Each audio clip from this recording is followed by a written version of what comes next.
Good afternoon, everybody, and welcome to this very exciting side event on the implications of artificial intelligence on the organization of industry and work. So a key priority under South Africa's presidency this year is to advance discussion on the multiple ways in which AI is reshaping and influencing the way policymakers think about jobs, the labor market, and the nature of work. So it is not only fitting, but also an honor to be hosting Professor Susan Athey.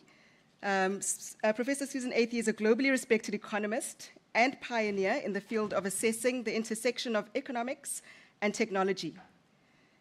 She is a professor of economic technology at Stanford University and has served in leadership roles across academia, government, as well as industry.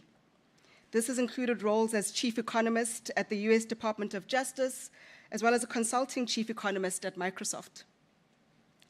Her lecture today will explore how artificial intelligence is transforming productivity, reducing barriers for entrepreneurs, as well as altering industry structures. I've heard several people talk about AI, and the one tip that people tend to give me is that to keep your job safe from AI, you need to learn how to use AI to do your job better. With that said, please join me in welcoming Professor Athey for her lecture.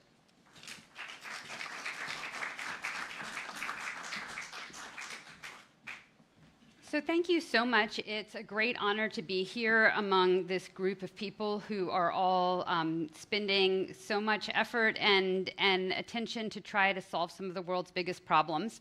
It seems like we have enough to worry about without a major technology shift, but we do see a technology shift is coming. When we go to talk about AI and you try to get an expert opinion, it's actually pretty difficult to get a grounded view. First of all, among technologists, people are very focused on just what the technology can do. And they tend to split into two camps. One that thinks that we're all going to be on the beach sipping daiquiris in 10 years with drones bringing us food. And another who thinks we're going to blow ourselves up. And both of those issues are around really what's technologically possible. But it leaves aside, well, exactly who's sitting on the beach and why are the drones bringing us daiquiris and how did we get there? How did we get from here to there? On the other hand, when you look at what's happening in the world, or you look in the governments you work in, or the firms that you interact with, what we're doing today is not at the technological frontier in most cases. How many software applications do you use every week that you curse at? And how many times is it very difficult for you to accomplish a task? How many people's jobs are merely copying information from one system to another? All of those problems can be solved with technology even before the latest artificial intelligence advances, but yet we didn't make those changes. In addition, some products are very expensive, even though they're cheap to make. We see a lot of market power in the digital sector. And so the idea that only what technology can do and at what prices is the only part of the story is, of course, very short-sighted. And indeed, other reasons that we see the world the way it looks today have to do with incentives and market power. So if you ignore all of these facts and just focus on the technology, you might come to these extreme views. I think the good news and the bad news is when you take into account economic and business realities, we won't go to either of those extremes so quickly. But still, some things may change very fast. And so in this talk today, I want to take a much more grounded view coming from an economics and business strategy perspective. I want to give a lot of concreteness around the technology we're talking about and how it works. And when you put all those things together, you can have a much sharper vision of the future. Once you have a clearer vision of the future, it becomes easier to figure out which problems to solve and how to prioritize. So that's my goal today. So when I've been speaking about the impact of AI on the economy for many years. In fact, more of my research is in methods for machine learning and artificial intelligence than it is on the impact. But because I'm an economist who understands both, it's been very common to be in parts of big and small groups brainstorming about this. And as you sit in the room listening to people talk, listening to experts, having panel discussions, you start to realize how hard it is to wrap your head around everything at once, because each speaker is speaking about one piece of the puzzle. I think after the COVID pandemic, it's a little bit easier for people to wrap their heads around what happens when you have a shock that changes many things at once. We saw people change where they work. We discovered bottlenecks. Some bottlenecks, markets could adjust and prices could change and we could get good things reallocated. Other bottlenecks, we got stuck and we just couldn't get the things we wanted or needed. Prices went up. We also saw big interactions between the product markets and the labor markets. So maybe it's a little bit easier now for people to imagine how much our intuition breaks when the world entirely changes. But I think that's also going to be the case with AI. AI and its applications, that development is going to respond to incentives. And some incentives, especially by large firms, is going to be to produce the most output at the least cost. And so that may mean replacing lots of workers, which is normal and good. It helps productivity. But what happens to those people? How do those people transition? On the other hand, there may be lower commercial incentives to build technology that's also possible, but technology that augments people. Technology that allows lower skilled workers to do jobs that previously required higher training, higher entry barriers. And if we just look, for example, at what happened to car services globally, you used to have to know maps and you used to have to know a city, and then technology came that helped drivers navigate better than they could from memory, and that allowed people to be successful drivers with less training and less entry barriers, which of course created disruption and conflict as well. So government plays a key role in what it procures and what it incentivizes, and whether we actually develop the technology that will help lower skilled workers become more productive by using AI to augment them with expertise that previously was difficult to acquire and created barriers to entry in labor markets. In terms of some of these other feedback effects, of course, if you have market power in industry, that can lead to high prices. And so a really big question and a theme in my presentation today will be, will prices fall at the same time costs fall? And so some of the cost savings will be fixed costs. We're going to make corporate headquarters more efficient. We're going to need less accountants. We're going to need less lawyers. We're going to have more efficiencies in R&D. And so those may or may not lead to falls in prices. They could reduce entry barriers, which can create entry, which can lead prices to fall. But we shouldn't necessarily assume that just because things get cheap and don't require people, that consumers will achieve those benefits. And then as we change the nature of the production function, that has fundamental impacts on how production is organized globally. So another theme I'll emphasize is that historically, there were large-scale economies in digitization.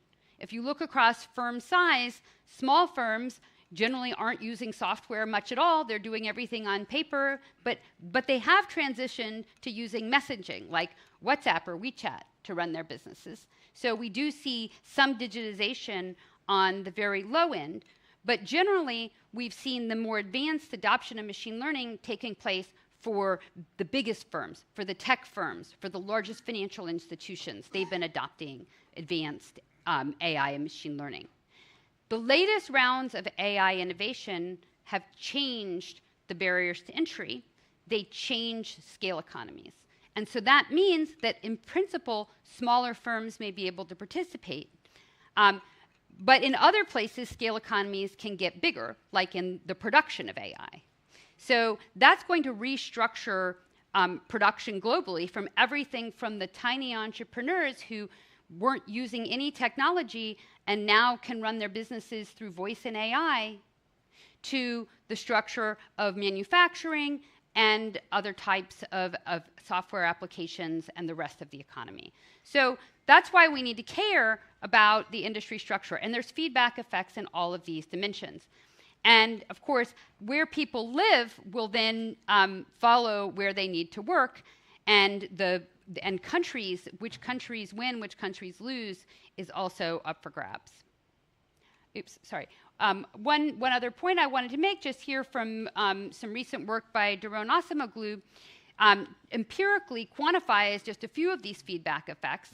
On the top graph, they look at how employment goes down as automation increases. And in their work, they also find localized kind of downward spirals or feedback effects when automation comes into a city and there's a lot of displacement in a concentrated area.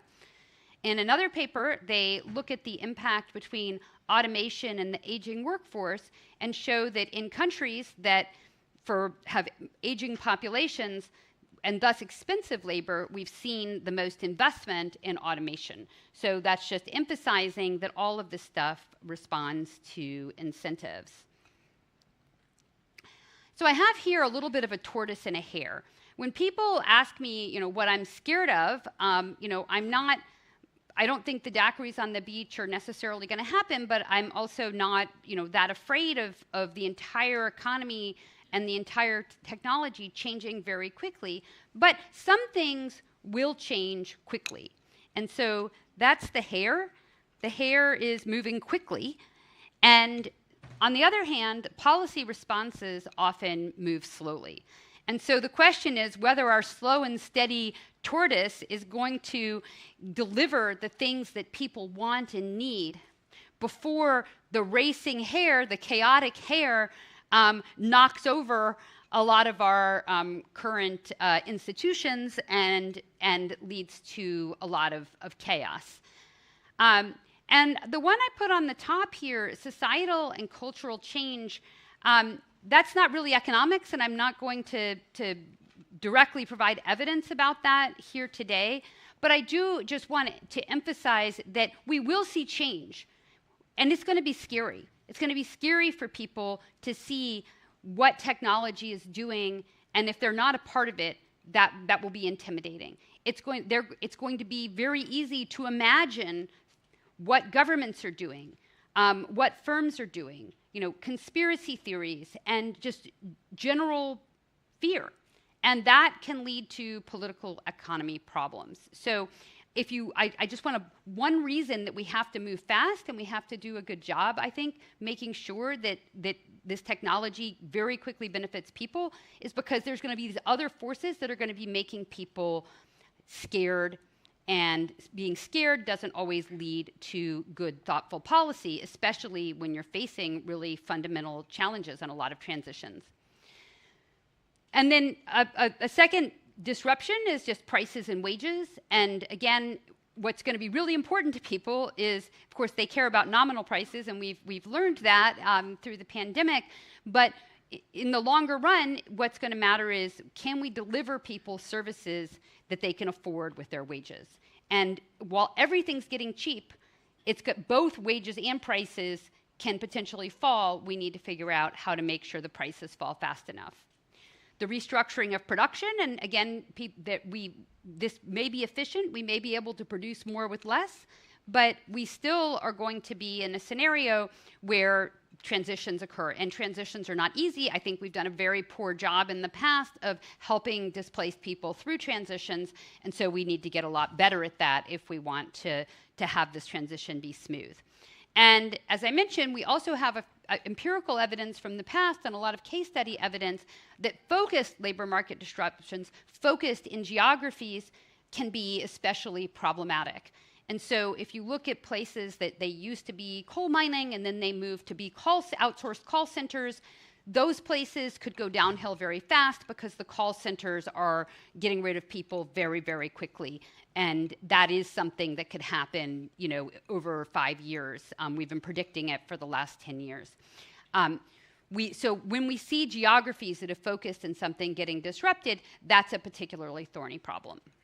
In terms of the policy response, well, all of this technology is actually really well suited to a lot of the things governments deliver. We deliver healthcare at scale, we deliver education at scale. Those things can be made much, much better, much, much faster.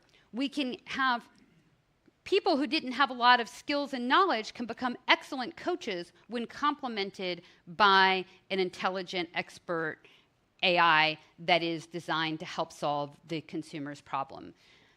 Also, there's a lot of people in government who, in the end, move paper around, move data around in a way that could be automated. And so government efficiency is a great opportunity. As well, many government operational services, ranging from transportation to other kinds of logistics, can also be improved. Industrial and competition policy, if we're thinking ahead to where is the growth going to be, where is growth possible, how do we support that? How do we make sure that small businesses are able to adopt these new AI products, and that AI products are built that are customized for each country and each industry so that small businesses have amazing software that works just as well for them? And just to preview, my view is that it's going to take competition in AI as well as competition in the application layer to get there. Otherwise, you see what we've seen in the past sometimes, which is a one-size-fits-all application that everybody in the world is supposed to adopt, but that really doesn't meet the needs of people in certain countries, depending on their language and culture and local legal structure and institutions and so on. Finally, one of the particular areas that I think is overlooked, we're used to worrying about the people who are displaced from manufacturing automation, but entry-level workers in general are going to have problems, and even white-collar entry-level workers, college graduates. We are already seeing in Silicon Valley with the Stanford graduates and so on, that in the last year, many fewer jobs for people doing coding. They've really cut back on hiring software engineers. Senior ones are doing great, but the entry level, not so much. Paralegals, all these entry-level jobs. I don't hire as many research assistants to do coding for me, to do data science for me, because it's just faster to do it myself and do it iteratively with the coding tools that we have. And I have also non-technical people now writing code in my research lab. So that's a really big change, and that means that we are going to have to really rethink how young people acquire the skills that make them expert and make them valued in the labor market, and hopefully also that they can become entrepreneurs in some way. We can have more innovation with these young people, but if the young people are unhappy, that's going to change the political economy as well. Okay, now I'm going to spend a few minutes, and I'm going to get really concrete. So some of you have probably all of you have had a briefing that said this is how AI works. A lot of times that doesn't focus on the things that matter for economic policy. So I'm going to get a little more detailed, but I'm really being selective here for the things that are going to be important for the economics. So a first thing is just there are lots of different ways actually to deliver a service to a consumer behind the scenes. So all of you have used a chatbot like ChatGPT. In that case, there's a foundation model provider for ChatGPT. It's OpenAI. They trained a big model, and then they have a very lightweight interface where you're almost talking directly to the model.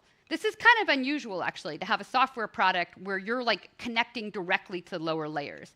Like in search engines, and I spent several years working on a search engine in the late 2000s, but in the search engine, you have click prediction algorithms and all these classification algorithms and then user interface. So there's all these algorithms, but they're like layers down from what the user's actually talking to. But here, the large language model, actually, what it does fundamentally is it takes text in and it puts text back out again. So you're really talking to the model.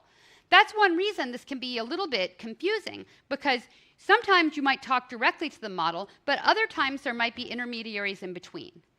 So many of you may also have had experience with an internal chatbot, and that's been one of the first products that many businesses have built, partly because it's so easy. I'll show you a little later, you can vibe code one in like 30 seconds. So I show you how to write the code for one. I did it last night to make the slide. So you might be very impressed with your IT people, and your IT people are wonderful, but making an internal chatbot is not hard. Nonetheless, it is still making something. So in that case, someone internally made an internal user interface, again, very lightweight, very easy, and then it's making API calls to ChatGPT. It's sending the OpenAI what you wrote, and it's bringing back what the response is. But it might have your company logo on it, and it might also be searching your company documents. So that's an example of an internal business application. It might have file access as well to your internal documents. That's very easy to build, but that is built by the company. That's an internal business application with API access. Now, if you're building a customer care chatbot, that's still pretty easy to do these days. But you have to make a lot of decisions. You have to think about how big the icons are. You have to make sure that you've thought through all the scenarios, all the questions users might have. So even though it's cheap for a company to build that, it's also cheap for a startup to make a chatbot in a box. And so the way this might work is that a startup says, hey, I think a lot of people will want customer service chatbots, so I'm going to make a general purpose customer service chatbot. As a startup, I'll get really good at thinking about what chatbots should look like, and then I'll sell it to business customers. Those business customers will customize it, will put their own company logo on it, will choose which things are relevant and which things are not relevant, and they'll also plug it into their internal systems, and now you have a chatbot on the screen. But now there's multiple layers, because the business is doing the last customization. They bought it from, in the green, this chatbot in a box company. The chatbot in the box company is able to sell it for cheap and be able to get startup funding because it's actually very cheap to write the software. Why is it cheap to write the software? Because they're using AI coding tools, so they can just tell it what it wants and the code gets written. And if they want to make a change, they can change it in 5 minutes. Okay? And all the changes can propagate and so on through the code base. So this becomes very, very simple to do. But there's many ways it can be accomplished. And what we might see in the future, let's see.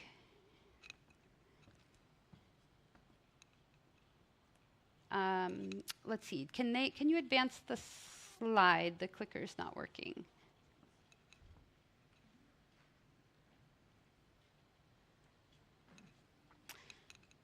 Okay, maybe while the tech people try to advance my slides to the next one, I'll just mention what I was going to say on that slide, which is that what we could also see is the foundation model provider might try to integrate into these other layers. So the foundation model providers might say, hey, we want to provide the platform services.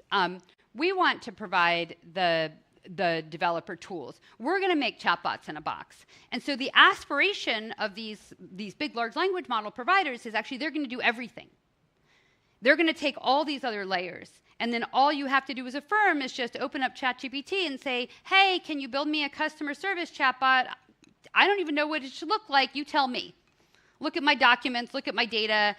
You can figure out whether they need to do returns or what else they should think about, and just make me a chatbot. And you would speak that in just the way you ask a question to ChatGPT today. Okay? So that's an alternative vision of the future.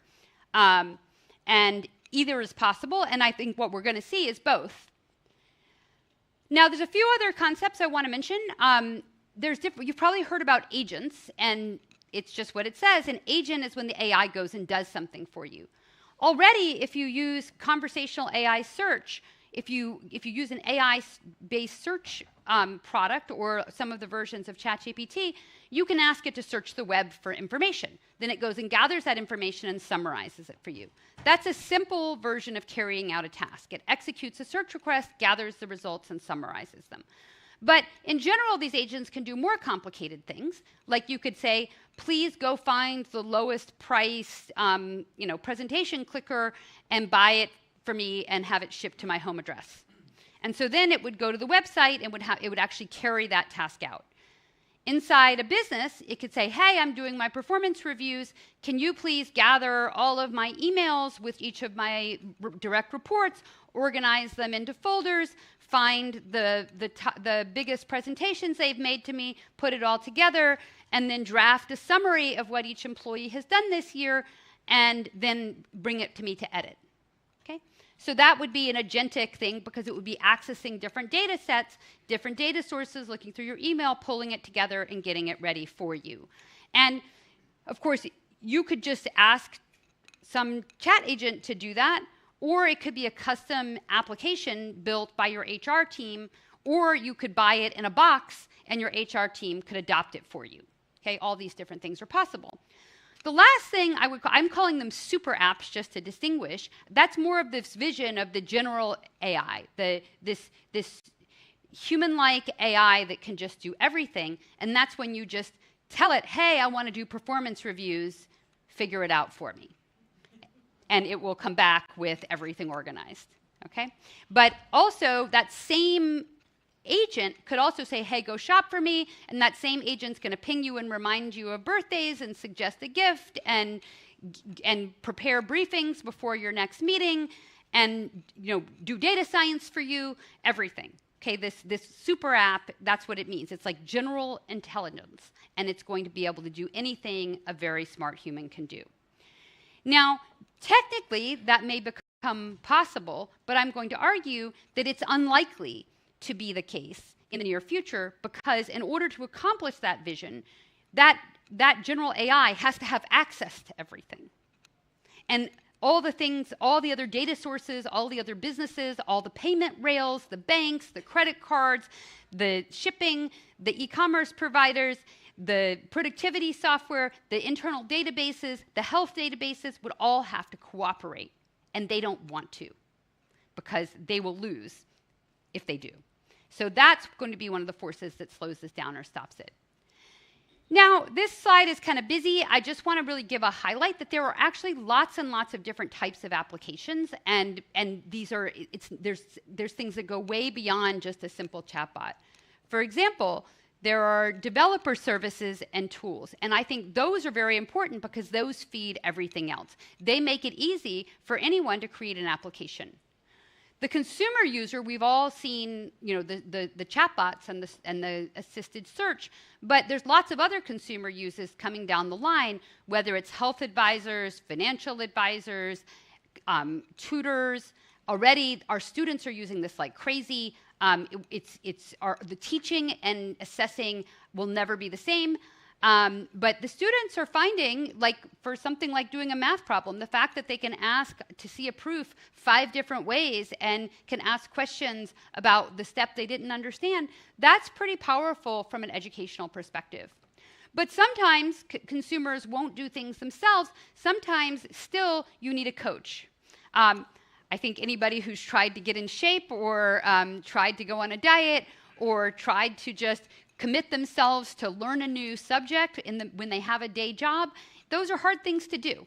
And we generally do better as humans when we have other humans keeping us accountable. So another way that this can work is not just that one agent talks to me, but that also there's a service provider who has a coach-client dashboard who coaches me. The AI is helping the coach both behaviorally coach me and provide the right content for me. And then there's also a user dashboard that helps me carry out my tasks.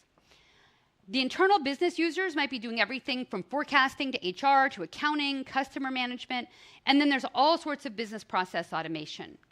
Now, each of these types has distinct data and development requirements, general versus specific data, different user interface, different guardrails, different safety. Some of them need to understand all of general knowledge, and they need to use the very biggest models. Other ones, like if you had a nurse running around a hospital, you want it to respond very fast, and there's a limited number of answers it should give. So you really don't want to carry around all of human knowledge and wait for a long-winded four-paragraph response if you ask a question about the patient's health. Like, you just want to know, like, should I give them more morphine? Okay? And so my prediction is that because so many of these use cases do not require all of general intelligence, but they maybe do require some natural language input, but then maybe like a very specific coded output, there will be room for lots of variety here, and they also can be served by lightweight models. Not all of them need the fanciest, biggest, best, most expensive AI. Another big challenge will be build versus buy for the customers. Are these customers going to, especially the business customers, going to build their own apps, or will they buy them? Now, just to get a very specific example, this is from one of my former students, Dan Bjorkendren, and a group. They actually got this product out within a year of, and got some of the research done within a year of ChatGPT's release, which just shows that if a research team can build something very fast, very lightweight. So what they did is they built a customized, localized AI chatbot for teachers and released it in Sierra Leone. And so the idea was that the teachers could ask questions, and it would give answers from a database of the curricular content that was customized for the context. And so first of all, they looked at what did the teachers do. They looked up facts and concepts. They looked up lesson planning, and assessment was a big task for the teachers. They used it, and they have a lot of data about how they used it. One of the things they did was compare it to search, and they looked out at self-reported usage by teachers and found that in Sierra Leone, among teachers, they used WhatsApp, but they actually didn't use search engines a lot. But they used this chatbot more, and they dug into why. Well, one thing is and those of us traveling here worried about getting throttled will notice this. If you're out there using your data plan and you go to the web, it uses up your data really fast, and it might not give you relevant information. But when you talk to a chatbot, it's just text coming in, text coming out. It's much more efficient, uses much less data. A second thing is that when they took all the questions that the Sierra Leone teachers put into the AI chatbot and instead plugged them in to Google from within Sierra Leone, only a tiny fraction, that little blue sliver, returned results from Sierra Leone. The rest of it came from the US and a few other big countries. That meant that it was very difficult for the Sierra Leone teachers to find local content. And they did a bunch of comparisons of why, from a survey for why the teachers liked the chatbot. They got a useful answer right away. It was more concise, more trustworthy, unique content, better with their internet access. They can ask follow-ups. And so this made the teachers more productive. Okay? This is an example of what's possible when AI is cheap and available. Okay? And they also showed that this was actually less expensive to serve than search. So the last bit of detail I get into before I get back to big picture, I know everybody here is in macro, so I get back to the macro. I do want to just highlight open models, because open models are really important relative to what I just talked about. Open models are free, and anybody can download them. And so you could build a product that they use ChatGPT, but they could build a product like that using an open model for free. And the fact that it's free means that some entrepreneur somewhere in any country could build a product just like the one that I just described for the teachers in their country, for the nurses, for the midwives, etc. So what is an open model? Well, most people have at least been presented regressions if you've been working in economics and finance. So regressions, you have y some outcome equals x beta plus epsilon. You create a linear model, and then you use data to train or estimate your model and find the estimates beta hat that give you the best prediction of y. Now, in the lingo of open source models, those beta hats, they're called weights. And it makes sense, because suppose your x's was just like a binary input, whether you were whether it was, say, a rich or poor consumer, and the beta hat would be the weights that you would put on those indicator functions, and it would make a prediction by just multiplying the indicator function times the estimated increase in y from being a rich consumer. But the key is, if somebody tells you beta hat, like they could just post them on the web or put them in a research paper or put it in an Excel spreadsheet, that means if you go anywhere in the world, as long as you have those beta hats with you, you know the functional form is x times beta. So if you just fill in your x's in another column, you can multiply them in Excel and get a prediction. Okay? So you own that prediction, basically. Knowing the weights, and you have to know what the x's are, you own that, you can use it forever. That is what an open weight model is like. So instead of predicting some kind of output, some kind of spending or something, Instead, you're predicting the probability that, say, the word is cat. Okay, there might be 30,000 words, so there are 30,000 probabilities you're predicting. And what are the X's? The X's are the words that came before it. Okay? These models predict the next word given words in. So your previous words or the prompt or just some sequence of words are the X's, and there's some function G that gives you that probability. Everybody knows what the function is that, like, say, Meta Llamas use. It's published on the web. It's hard to write down. Well, you can write it down recursively, but it takes a computer to calculate it. But it's just like using Excel to multiply the X's and betas together. It's just a computer function. If you know the betas and you put in the words, it'll put out the probability, not just of cat, but of every word in the dictionary. Okay? So once you have those beta hats and you know the function, you can keep it forever. So 20 years from now, people can still use this. You say, oh, well, new words will come up. That's okay. There's also great software for optimizing these models, and you can do something called fine-tuning, which is make it fit new data.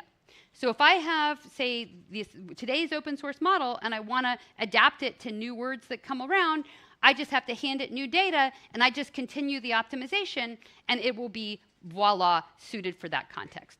So this very popular technology is out there. It's out there forever. The equations can be written on half a page. I built models like this myself before ChatGPT on small, not with a vocabulary of 30,000, but for smaller vocabularies.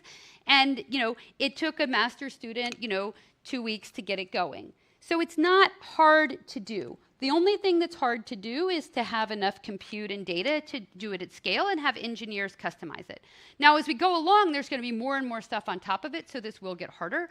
But it is something that if you're all you need to do is understand language and translate it into some meaning, we already have that technology. It's never going back. Okay? And so it was, of course, also completely predictable that any country that wanted to can do this too. It may not be commercially viable. It may not be the best, so they might not choose to do it. But if they needed to or wanted to, they could. Okay? All right, now let's talk about the future of the industry. So I want to just first motivate, like, why should macroeconomists care about the structure of one industry? Well, this AI is a very special product. It's important for national security. It's going to be an input to every company in the economy. If we have a market power, imagine we had a monopolist that was, of course, lives in a country. Okay? If we had that kind of monopolist, what does that do? It's going to create all sorts of cross-country trade access, national security power dynamics. It creates tension and uncertainty because at any point in time, you can put export controls on that product. And so the fear of that is going to make everyone else very nervous. The higher prices for access will lead to slower growth, to cross-country inequality and participation. If something's expensive, it will be used for rich purposes, high-value purposes, not necessarily for social good. And we'll have within-country and cross-country political economy challenges. In addition, what we've seen already in tech is that if a big firm has a key input, they can extract all the profits from adjacent businesses. And we thought credit cards were powerful until they met the iPhone. Okay? And then Apple said, hey, you can't have our NFC radio, and we're actually going to take 10, 15 basis points off the top of every credit card transaction, and you can't stop us. Now, eventually, actually, financial regulators could stop them if they chose to, but Apple bet correctly that they might have at least 10 years of charging the fee before people got around to saying, no, you can't do that. So if you have access to something that everybody needs, either consumer attention or an input product, you can actually extract the profits from adjacent firms, even if those adjacent firms are highly concentrated. Okay, I mentioned credit cards because this is a finance conference, but you go across the economy, many industries with concentrated players have suffered from this. That's also going to hurt domain-specific, country-specific businesses, and it's going to make it harder to have global participation. Countries are trying to procure. If prices are high, it will be expensive for them to do that. Poorer countries could end up with smaller AI ecosystems. They'll get fewer outsourcing opportunities as well because AI replaces a lot of outsourcing, and they'll have missed opportunities to upskill or reskill their workforces. The application industry structure, so that's like the next layer. That's all these health coaches and custom business applications. Competition there also matters for similar reasons. Business customers and end consumers benefit from competition. More countries participate, they create localized products, and with competition, country growth can benefit. Of course, companies and investors are making bets on a wide variety of scenarios, and there's tons and tons of mergers and acquisitions and investments right now. OpenAI trying to buy hardware. They tried to buy a coding startup. According to the paper, that just fell apart because Google outbid them, took the people. I don't know, whatever the newspaper said. We're seeing just huge kind of land grabs right now as everyone's trying to control the products around them. But despite all of those land grabs, I'm going to come to a conclusion here that the industry structure for LLM will not be a monopoly. And there are many ways to get to this conclusion, but one of them is just to imagine a hypothetical. So imagine that one firm, just suppose it's a US firm, has a large quality lead in a closed model and nothing else is as good. We're heading in that direction. What will other firms do? What will governments do? Well, first of all, countries, again, if there's a huge technology lead by one country, then there'll be a temptation to do export controls. So any country that's worried about that will have the incentive to invest to try to promote their own innovation. And if they are really worried about trying to procure it, they can invest in open models, which allows their entire business ecosystem to contribute. And they may innovate in ways that they can work around lack of access to chips. I would say, I had this all written up before DeepSeek came out, so after DeepSeek comes out, it becomes a little bit redundant, but I still think that's important logic to remember that can be done again. And again, from the other country's perspective, it doesn't matter that your new model won't be as good, won't be as efficient, might take you twice as much expense to build, twice as many people, could be 10 times as many people. If a country views this as existential for their national security, they'll spend the money. What will matter in the end is just can they make something that's good enough that they can keep up.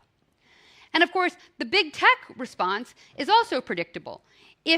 Now, of course, any of these could be the monopolist, but imagine the monopolist wasn't one of the existing big tech companies. Each of them has assets. Unless all the Android phones in the world suddenly explode, we're going to have Android phones for a long time in the world. And those Android phones can push a Google AI, even if it's not good enough, even if it's not as good. But they'll have data. They'll know the location. They also have relationships with millions of advertisers, millions of small businesses. So they can compete in ways that are difficult for an entrant. It takes years to sign up millions of advertisers. And once all the people who are paid subscribers sign up in the US, then who wants to serve the people who are too poor to sign up for a subscription, who will never sign up for a subscription? But these ad-funded companies can. They can do that profitably. So they can capture the free consumers, the poorer consumers in the world. And that will make room for them to gather data and get a better model. So you can go through other companies similarly, but if any of them was looking at someone else having the key advantage in AI, they've got billions of dollars, they've got years of locked-in customers, and they can use those years and spend those billions until they at least get to be good enough. Okay. So, and that's putting aside any kind of nationalist policies or things like that, any kind of industrial policy that tried to sponsor local champions. Okay, so if we're not going to have a monopoly, we still have a big question of what the world looks like. So here's one vision of the world, one that I think is sort of more likely in, say, the next 5 years or so. First of all, we're going to keep having Android phones. We'll keep having iOS devices. I actually think we are likely to have new entrants. I didn't put them up here, but they may not succeed. But I would bet 20 to 1 there will be a new hardware device, a new operating system with some traction in 5 years. Because if you don't, anybody who's making AI is going to be really unhappy looking at this picture, realizing that they have to go through phones to get to their consumers. And the phones control the location, the phones control the consumer data, the phones have the context to know where you are, and they can, and they have in the past and will in the future, lock others out and give themselves advantaged access. Things like the European Digital Markets Act hypothetically makes that illegal, but it's been a couple of years and they still haven't fully enforced. There's a long process to enforcement, and in those years, anybody who wants to provide a full AI agent to their consumers will be locked out if they don't have hardware, or if they don't make a partnership. So here I'm imagining a partnership, say, between OpenAI and iOS, but of course that may or may not happen. It could go any way. Then within those phones, consumers will say, hey, this is what I want to do. And through that app, they will access all the services they do today.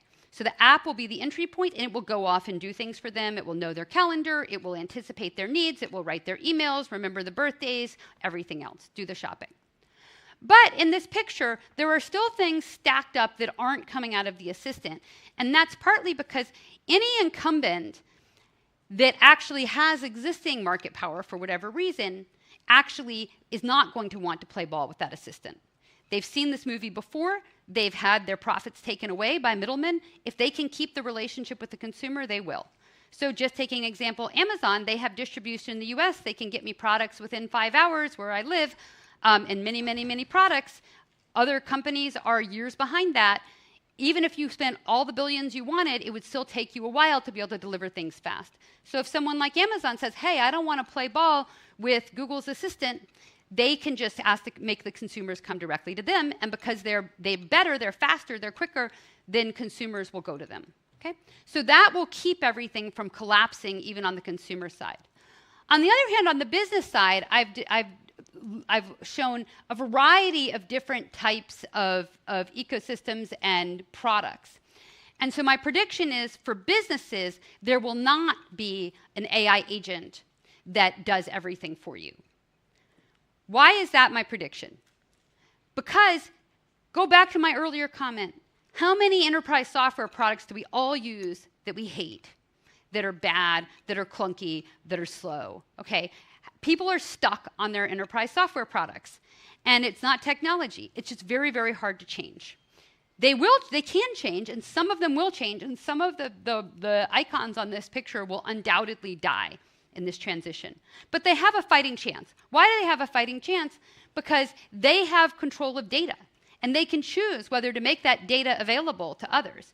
Now, of course, if you say, hey, my company has all their stuff in a database, I'll be really mad if my customer database is not accessible to my AI. Well, they'll say, hey, I'll let the AI make a few queries here, but if you want it to have full access, no.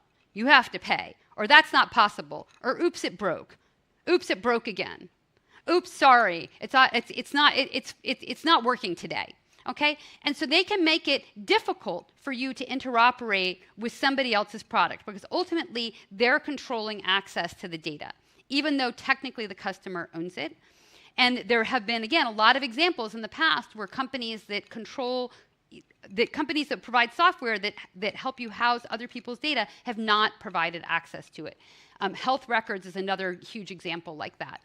They don't play nicely with any other applications. And what that does, of course, enforcement will come, antitrust will come, but it'll be years.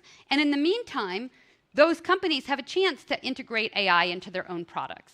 And if there's a vibrant ecosystem of enterprise-grade foundation models and a vibrant ecosystem of developer tools, then whoever owns the customer today can integrate AI. It won't be as good, but it'll be good enough, and people won't switch. So some of them survive, and some of them don't play ball with the general AI and the AI agents, and therefore we see some competition. And all that matters for the LLM competition is that across all of this, there's enough different unique customers with unique different needs that they can support buying from a variety of competing, differentiated large language model products. Okay. So this is just a picture of, just to kind of drive home the point, if there was a general purpose agent, a general super app that was trying to do everything for everyone across business and consumer, it would have to plug into Amazon, to Walmart, to iPhones, to Apple Pay, to Android, to Google Pay, to credit cards, to Salesforce, to law. It would have to plug in. And so you would have to believe that all of these players all the way around, none of them had enough power to say no to this, okay? And I just don't think that's likely. So as a result, I don't think this is going to happen soon, which is good because then we don't have to fear some like crazy scenario where one super technology does everything. Just to see a little more what this might look like, and this is the productivity applications that probably many of you have seen in your own work, there are really two workflows you could use. Now, this workflow on one side, you've probably been told you're not allowed to do it at work, but in fact, I'm sure many people are still doing it, at least until they get an enterprise subscription. They keep the ChatGPT in one screen and, say, a word processor in the other screen. Okay? This is the workflow our students are all using like 100%. Okay? And they're going back and forth between these things. They're uploading a document. Say they upload the meeting notes. They ask for a summary, get something out, and then put it back into the word processor. Okay? Now, hopefully this is, if you're in a business, you have an enterprise subscription, so they're not sharing your company data, but this is a big issue because, it used to be you would type something in the search engine. Now you're uploading documents, so the data leakage is a much bigger issue. Now, this is bad for anybody who makes a word processor. Because now you don't care about your word processor anymore, and you're not even using its interface. Everything's getting formatted and done over here in the chat. But another way that this can go is that you have an enterprise subscription, say to Microsoft products. All of your documents are in SharePoint, and so actually this is all authenticated already. There's no leakage. Everything's clear. It actually understands. It sees your calendar. It sees your meetings, and actually will. It'll just upload the meeting notes automatically, it anticipates your needs, and you use it inside of Word. And so if the word processor can partner with a good enough AI agent, then it can provide the AI to you inside its product, and you don't have to go outside. So this is going to be the battle between people integrating AI inside and people going outside. And again, the prediction is that some of the people will win at bringing it inside because it's more convenient, they have access to data. Okay, so overall, enterprise and government adoption may be fast and slow. Things like Google was adopted very fast. But what did it need? You just had to go to your browser. And actually, enterprises couldn't really stop you. Like at that time Google came out, like they didn't even really have the capability to stop you. And so workers went to Google, and they went there fast. ChatGPT came out, you go through the browser, workers go to ChatGPT, and that got very, very fast adoption. But that doesn't mean that the rest of the adoption will be fast. The cybersecurity is a super big deal. We have agents going around reading from one database, copying to another database, synthesizing things together. I mean, this is a cybersecurity nightmare. So you're not going to want to take on a lot of new vendors here. You're going to want to stick with what you know, and so firms will be slower to do that, especially as the agents get more advanced. So many, many factors will make that slow. Just to summarize now my take on the way this market structure works, there are a lot of feedback effects here, but I'll just sort of talk through them once around. If there are lots of barriers to entry and incumbency, that means that we'll have a more segmented application market. The more segmented the application market, the more customers there are for someone who provides general purpose LLMs. And some people will want a light one, and some will want a heavy one. Some will want all of knowledge. Some will only want medical knowledge. Some will only want to know legal knowledge. So there'll be room for lots of LLMs to support that. Also, if things are segmented, the LLM won't be able to absorb and just integrate all applications and become just one big company at that middle layer. And the more competition there is in applications and in LLMs, the better likely we'll see that both chips and cloud computing will also support multiple players because that's what their customers will want, and they won't be worried that things will tip to just monopolies, and they won't therefore want to line up with them.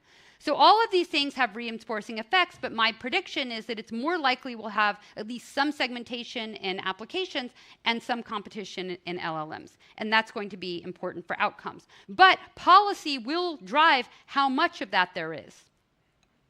One just quick warning, though, is that a risk factor for concentration is vertical integration.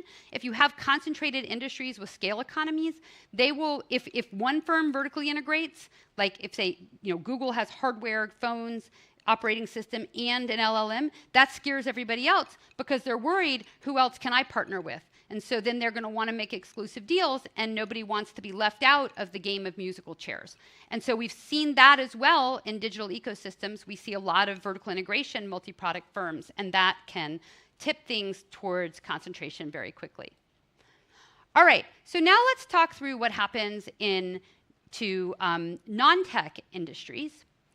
So first of all, LLMs are general purpose technologies, but so are general developer coding tools.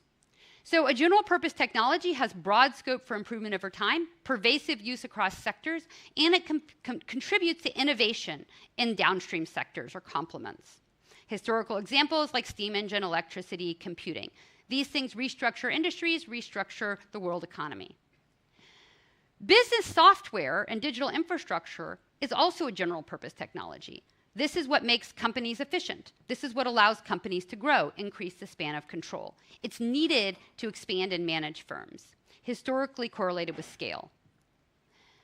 AI-based developer tools, this is something that hasn't been talked as much, but I'm asserting that AI-based developer tools are even more transformative than the last generation of business software, because every business process can be automated at low cost, software can be maintained at low cost, and it can be applied to internal business applications and software as a service.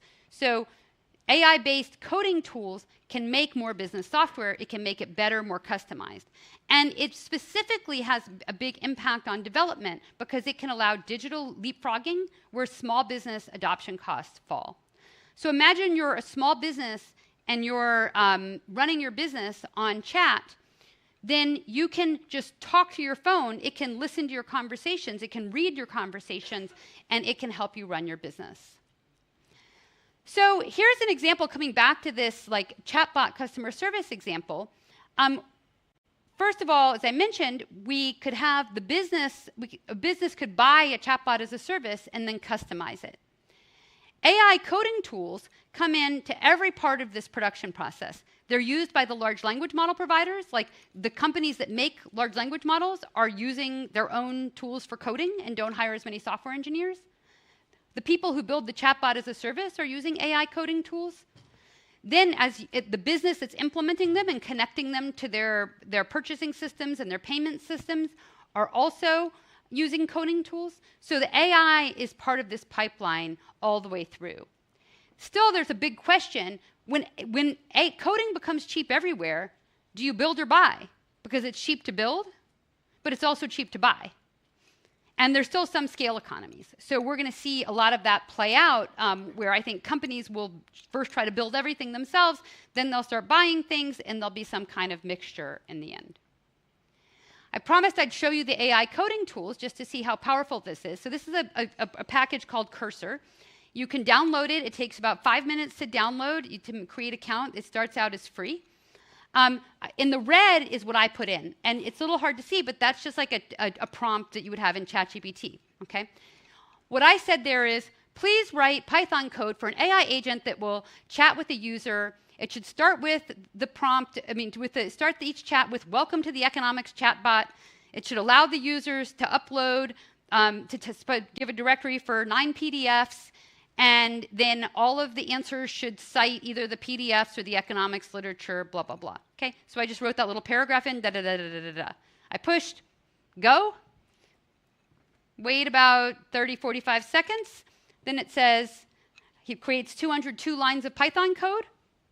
And that green stuff appears on the other side of the screen. And down at the bottom, it says reject or accept. If I say accept, it's going to take that, and I've got my Python program.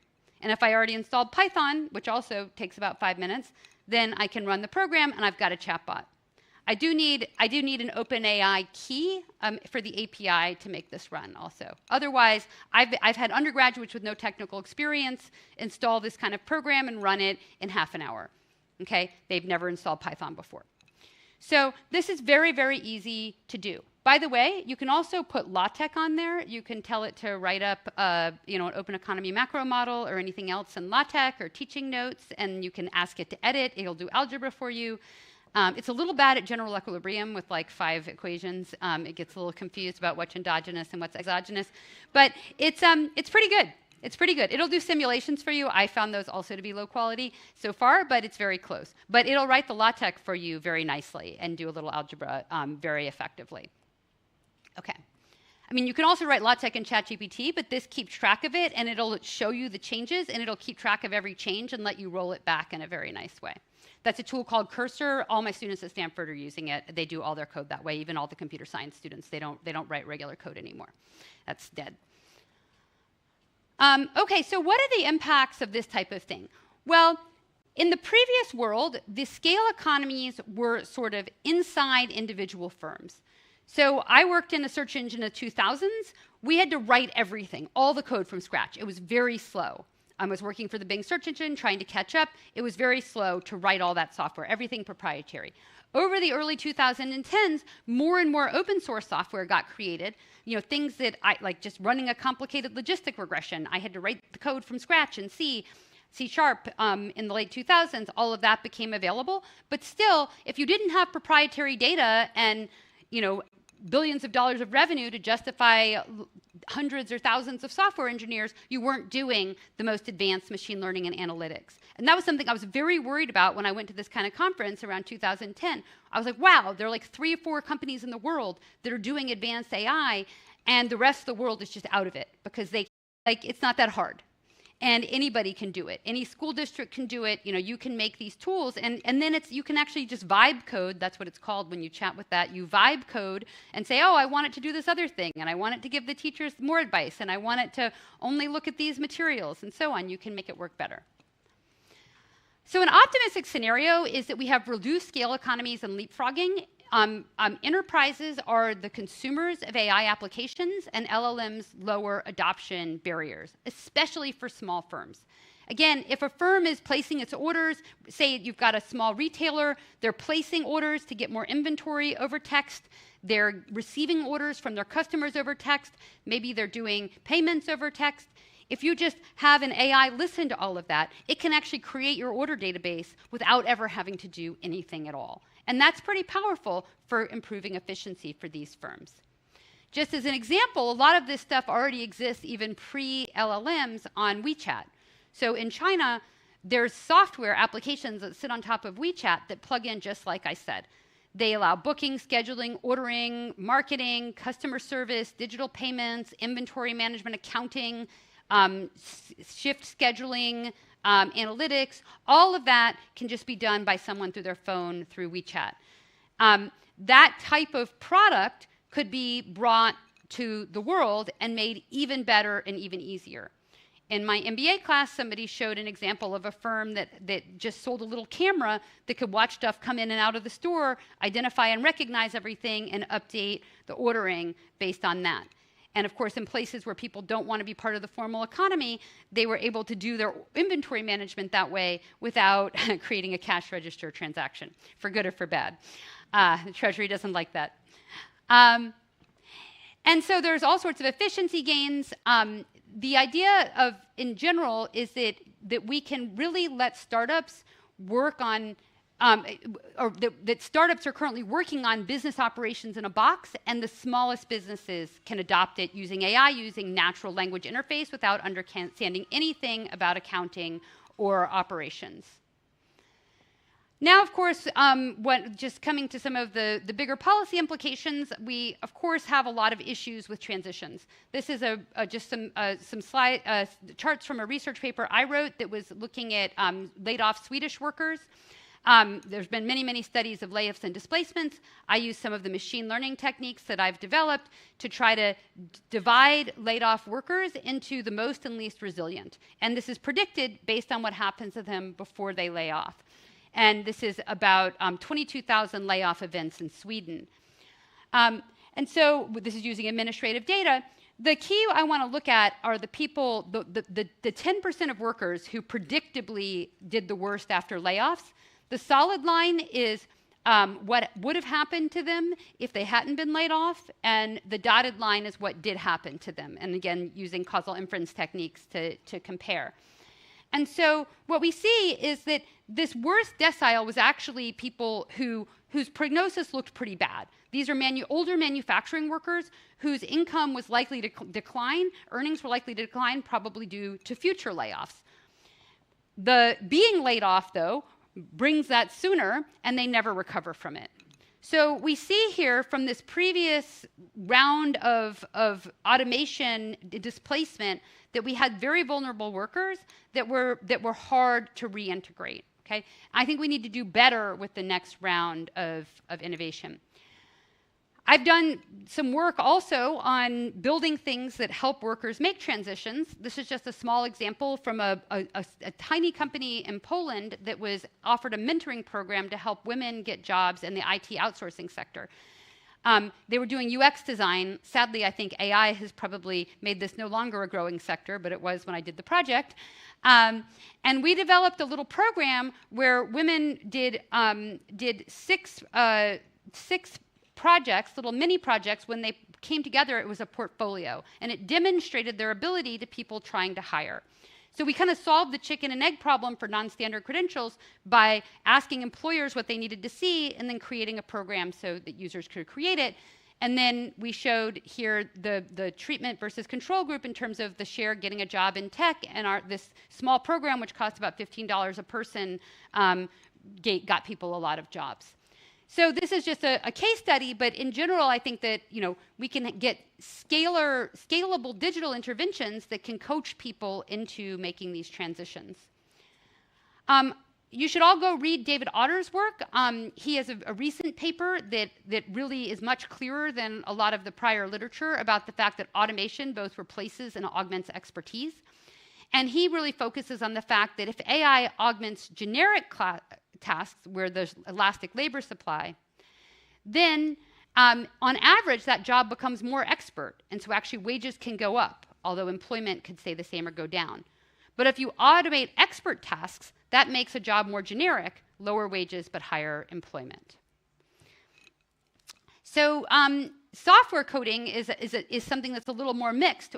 It automates both generic and expert tasks. And what we've seen is that already big tech has stopped hiring entry-level coders.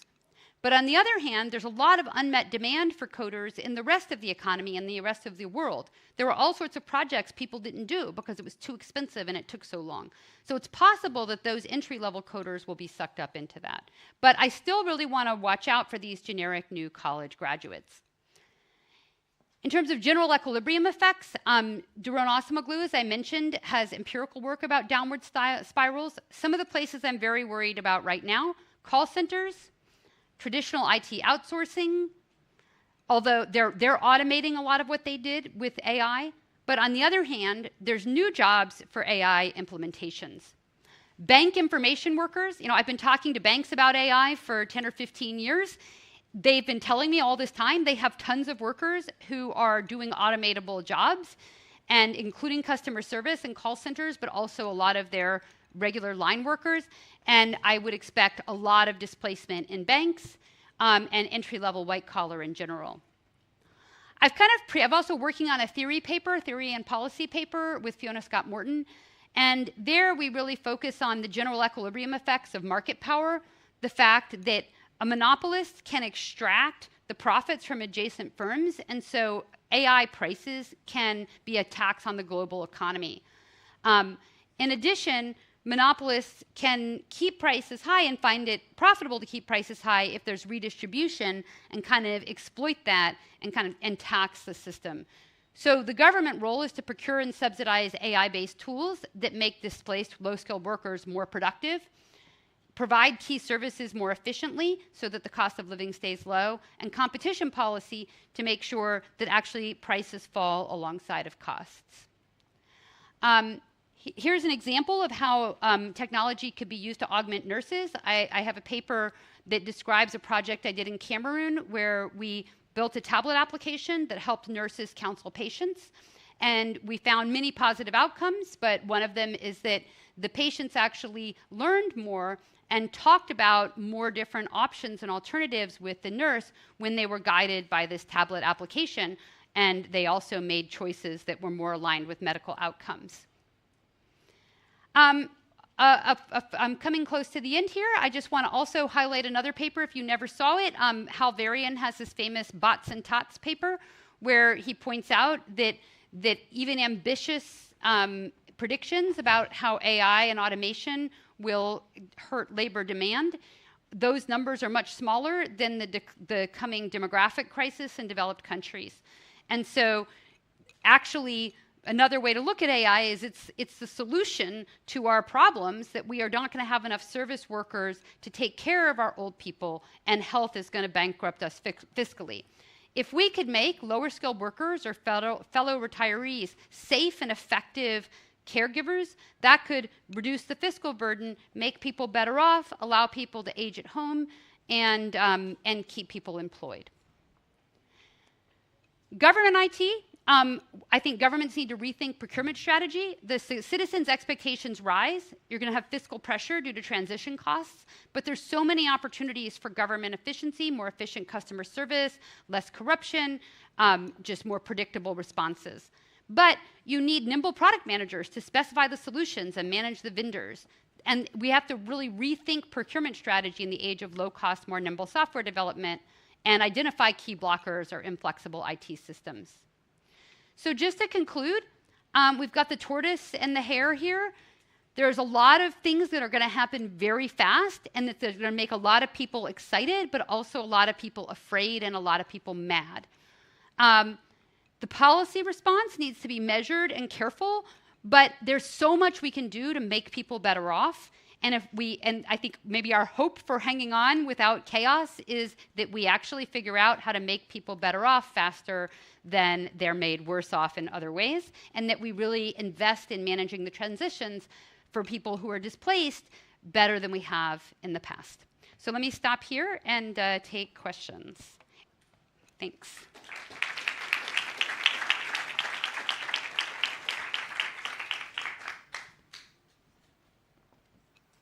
And so I think do we have a microphone coming around? There's a microphone over here. Feel free to ask questions. And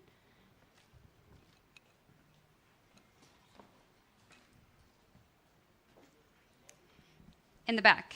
I think I'm loud enough. Susan, that was a whirlwind. Thank you. We have people online too, so I think you want to use the mic. I say, Susan, that was a whirlwind, but it was fantastic. My head hurts a little. Maybe the question is, what advice for the G20? What can we do? Thanks.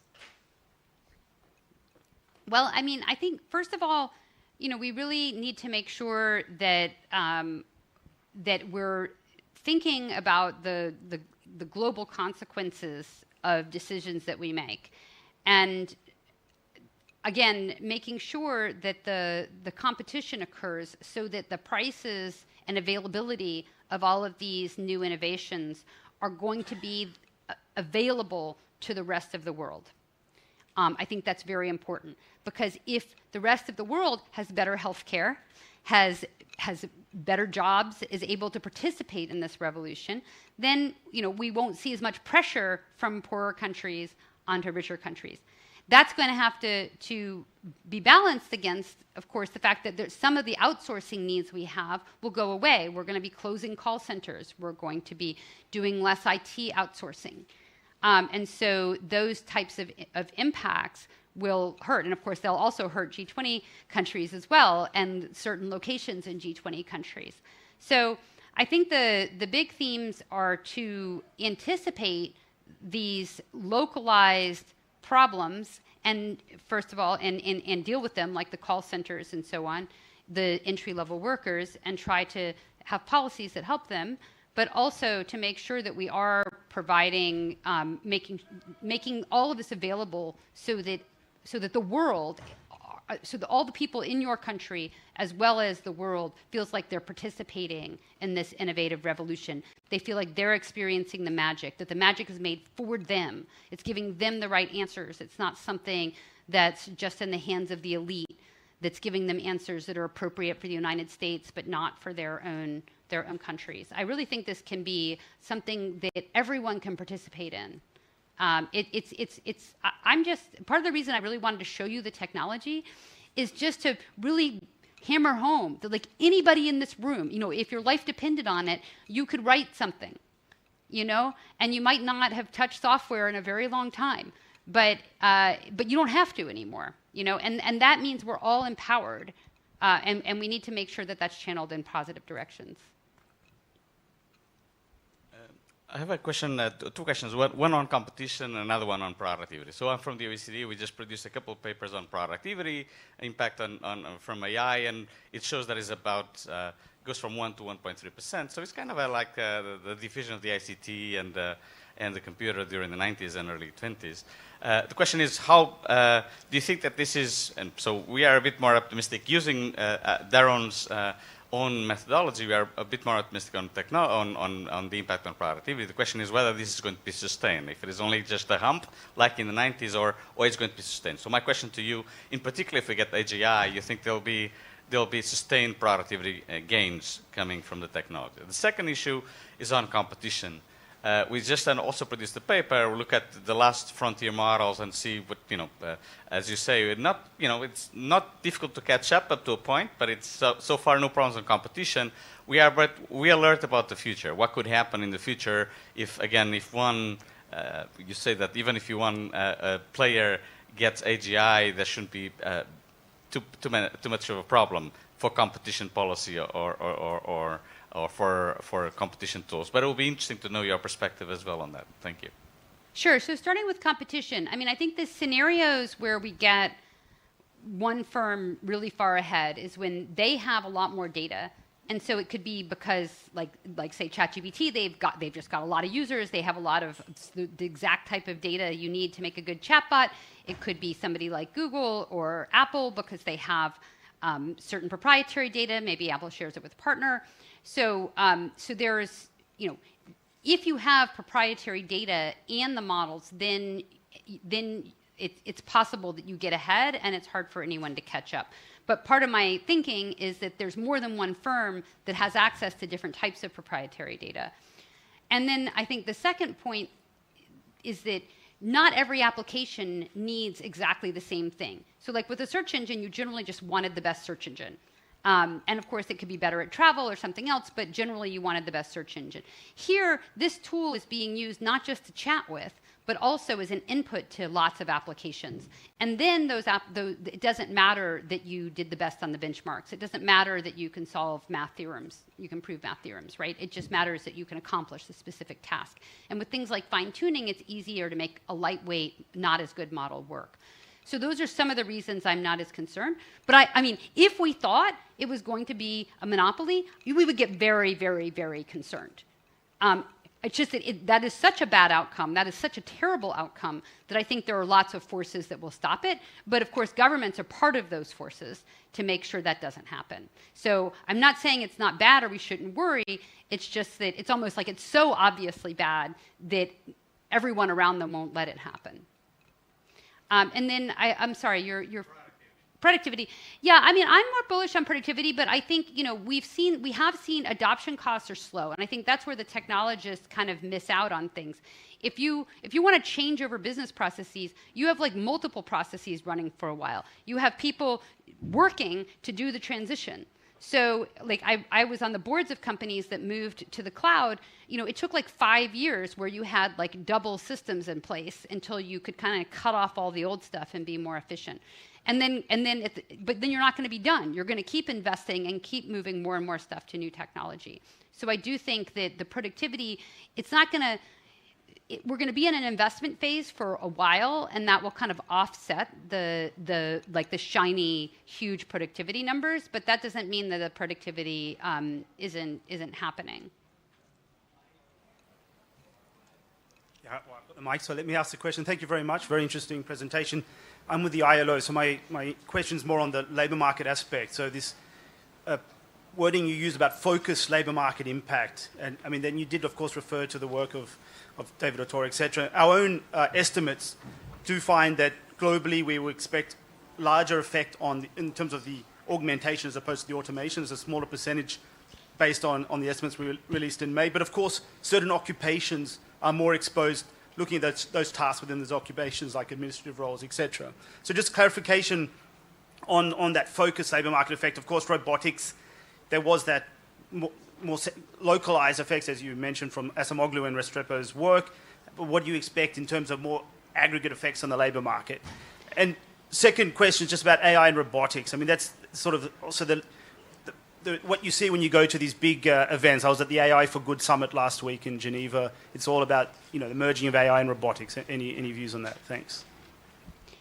Yeah, so I mean, it seems like robotics, we still haven't quite, there's still a big wave of innovation to come because it hasn't fully absorbed the latest innovations in AI. And so I guess I'm still imagining there's going to be more to come there on the innovation side. I sit on all the same panels as you do probably, and I think there's a lot of speculation on, where these impacts are going to be the greatest. I think that as many of us know, the economy can absorb a lot of turnover as long as it's diffuse. I think the one that has not been, I think there's still a little bit of being stuck in the past on the automation side, and I think people are still wrapping their heads around the new college graduates, and because I think it's just this year even and next year that we're going to start to see those people have tougher job markets. But again, I see it already with the Stanford students. At least they're all getting jobs, but they may not be jobs in Silicon Valley. They're not at the huge bonuses. I had students that were medium good or were getting, $300,000 a year just right out of school to be a software developer. That seems to be going away. And that's of course happening at the top, but I think as you look across the economy, the Stanford students were going to big tech, but different parts of the distribution of graduates had different things they were feeding into, whether it was banks and financial institutions, other kinds of entry-level jobs. And a lot of those entry-level jobs, I see it's just going to be very easy. You don't need to hire someone to do Excel for you. And so make simple presentations. So I think that that's one of the groups. It's not focused geographically, but they're kind of focused politically, and I think they also drive a lot of angst and political economy. So I think I would be on the lookout for the young white collar workers to be a new source in addition to the ones we've always been talking about. Great. So we will just take one last question, please. We are unfortunately running out of time. The plenary has agreed to wait for us, so we'll just take one last question.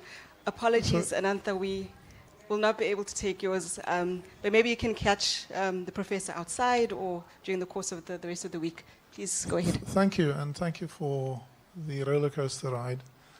I want to just test your thinking or explore your thinking as an economist on information as a store of value increasingly, and how the recent AI technologies and agentic AI is changing the landscape by making information more ubiquitous, the construction and reorganization and extracting value out of information, and information, unlike other goods and services, are often non-rivalness.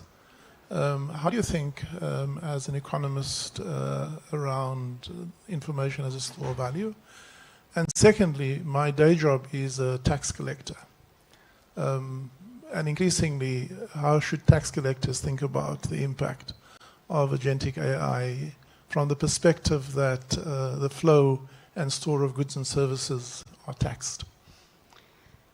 Yeah, so I think tax collection is another example where we can get better operational efficiency and make things easier for our citizens and increase compliance, have much more effective and efficient audits. In the last few years, some of my colleagues at Stanford found inefficiencies in the way audits were taken out were conducted, for example. So I think there's a lot of opportunities there. Of course, that's going to also cut double with people's feelings about technology because, of course, more efficient tax collection may feel like more efficient government surveillance and lack of financial freedom and liberty. And that may push people out of the sector, out of the formal sector altogether. So I think we'll need we can get more efficient, but we've got to do it in a way that is respectful of the human reaction to it and the political economy reaction.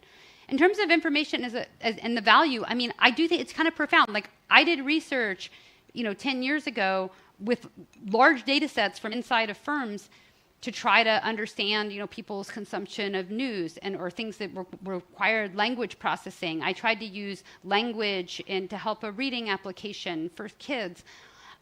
When we built our own little baby natural language processing models, they were so bad. And they just didn't work, even with large amounts of data, but especially like a small startup with small data, it just didn't work. So the fact that all of that knowledge is embedded in something that you can just use, it does really change the returns to a lot of stuff. There was a lot of sources of